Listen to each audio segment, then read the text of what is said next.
right, so Salaki. So check this out. It says, my sovereign Lord, mostly omnipotence. Let's see what that means. Let's see what that means real quick. Omnipotence. It says definition. It says one who is one who has unlimited power or authority, one who is omnipotent. All right, God sense. Okay. So check this out. Conjecture. Let me see. Right, man. And that's what they're finna. It says most powerful, almighty of Yahweh, sometimes with prefixed, sometimes Allah prefixed. They call it El. They say El Shaddai, but it's Allah Shadia. Allah Shadia. Okay. Genesis, and these are the scriptures you can reference where he mentions this. And I believe it's mostly in Job where he mentions his name is Allah Shadi, the most powerful. Okay, that means the Lord don't play no games. He about that life. Genesis 17:1, Genesis 28:3, Exodus 6:3, sometimes simply Job 5:17. Let's check that one out.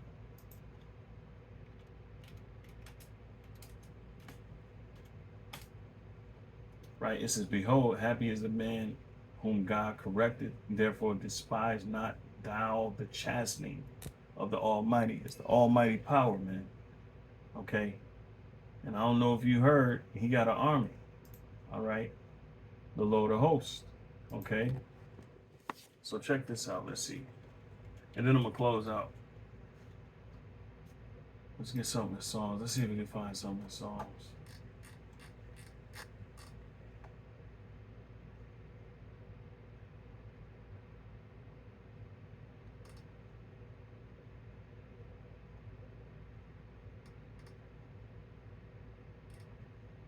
Oh, you know what?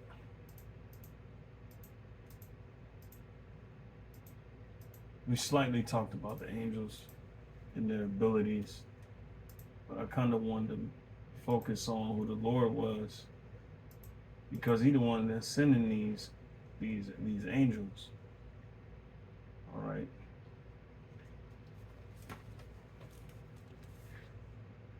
Because He's gonna be dreadful to you. All right, when He shows His power. Okay. Because you ain't gotta just worry about the chariots of God. You gotta worry about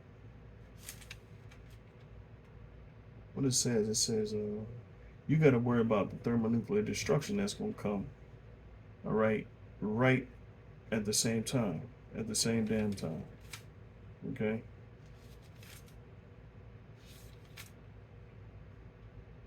Ooh, yeah, Psalm 66. So check this out, because the Lord don't play no games. All right.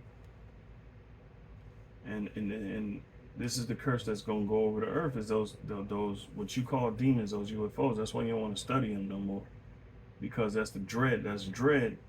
And of course, I know y'all hearing the prophets say it. Okay, and so y'all gotta be afraid, man. All right, y'all gotta be afraid.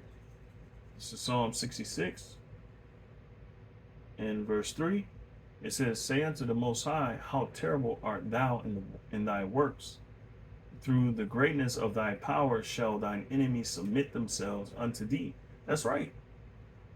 Okay, you're gonna submit because he's that powerful.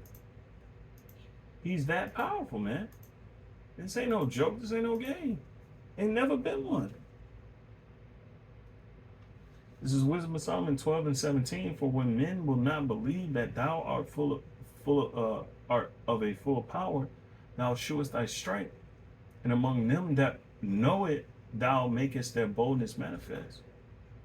So the Lord don't need no army, but he don't have to get up. He don't have to get up himself and come out and touch you. He got the angels for that. One angel can devastate the whole earth. One angel alone. So you think the angels don't have the ability to match the Lord's wrath? All right. Well, he sends out certain spirits for his wrath. You see? So they're specifically created for that. You idiots don't have a clue. Right? Check this out. Check this out. Where we at in that song? It says, all the earth shall worship thee and shall sing unto thee. They shall sing to thy name. Come and see the works of God. He is terrible in his doing toward the children of men. You ain't seen nothing yet. You afraid now, and you don't want to research what's about to happen. Well, we know why you're doing that. Because ultimately you're afraid of what's impending, what's imminent. And you know it because you studied, you got your think tanks that study the scriptures, and you got your think tanks that watch the videos, and you try to put everything together, and you're trying to make your great escape. The Lord has got you blocked in, and it ain't nothing you can do about it.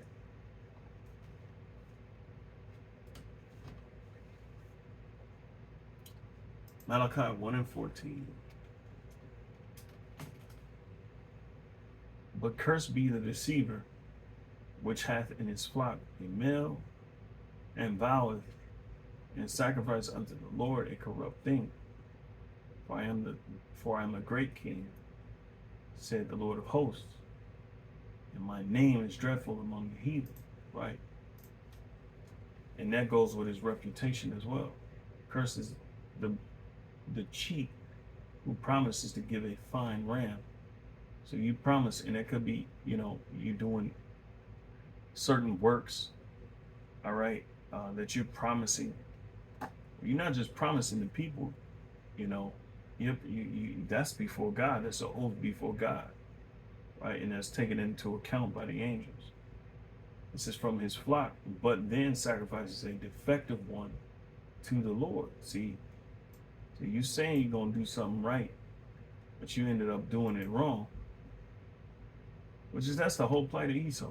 Okay, it says, for I am a great king, says the Lord of heaven's armies. So he got an army in heaven, and my name is feared among the nations. And he's going to show you that fear again, man. All right? He hardened Pharaoh just to show him his power. Verse 18 here, Wisdom of Solomon, chapter 12, verse 18. But thou mastering thy power, judgest with equity, meaning fairness, equality, and orders us with great favor, for thou mayest use power when thou wilt, and he wills very soon. Verse 22, therefore, whereas thou dost chasten us, thou scourgest our enemies 1,000 times more. So the Lord he really done a number on Israel. But what he's about to do to his primary enemy, which is Esau, Edom, the so-called white man, in your whole establishment, we talking about the whole Western world, all right? He's going to scourge you 1,000 times more. To the intent that when we judge, we should carefully think of thy goodness. And when we ourselves are judged, we should look for mercy. Okay, and that's the response to the Lord's, to his righteousness and his equity. All right, because he can lay it on big time. All right, and he will to our enemies. Okay, scriptures also talk about the strangeness of our salvation. And what you see here, all right, Bible reading, Pentagon commanders halted UFO research over fears aliens were demons. All right. Well, the Lord is coming in such a fashion where you think he's going to be a demon, Lord, in this lesson been edifying, I kind of,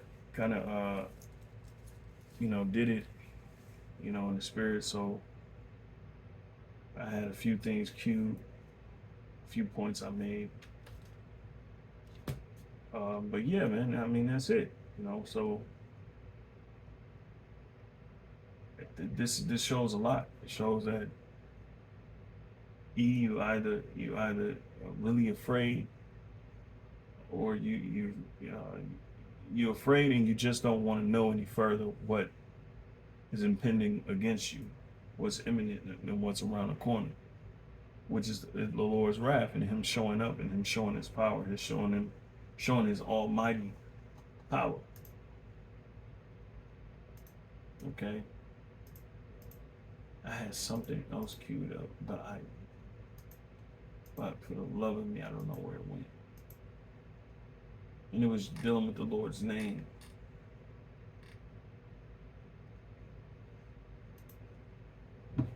Salah. I don't want y'all to see that real quick.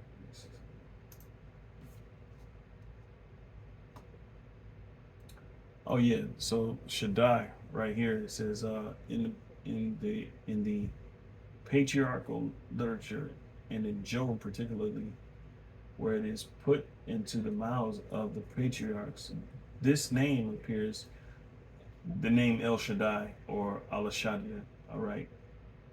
It says this name appears sometimes in the compound El Shaddai or Al-Shaddai, sometimes alone, while its root meaning also is uncertain. The suggested derivation from Shadia, to destroy, to terrify, seems most probable, signifying the God who is manifested by the terribleness of his mighty acts. The storm God from Shaddai, to pour out, has been suggested, right? Because he's going to pour out wrath. He's going to pour out his judgment, but is improbable, and even more so the fanciful, the fanciful she is, or she, and they, meaning who is sufficient, right? Its use is patriarchal, days marks and advance over Semitic concept. Looser Semitic conceptions to the stricter monotheistic idea of almightiness, and is in the accord with the early consciousness of deity in race or individual as a god of all, or even terror. Its monotheistic character is in harmony with its use in the Abrahamic times, and is further corroborated by its parallel in Septuagint and New Testament Pantocrator, all powerful. And that's what the Lord is about to show. He's about to show his all powerfulness. But yeah, with that, Lord willing, this has been edifying. And until next time, I say shalom. All right.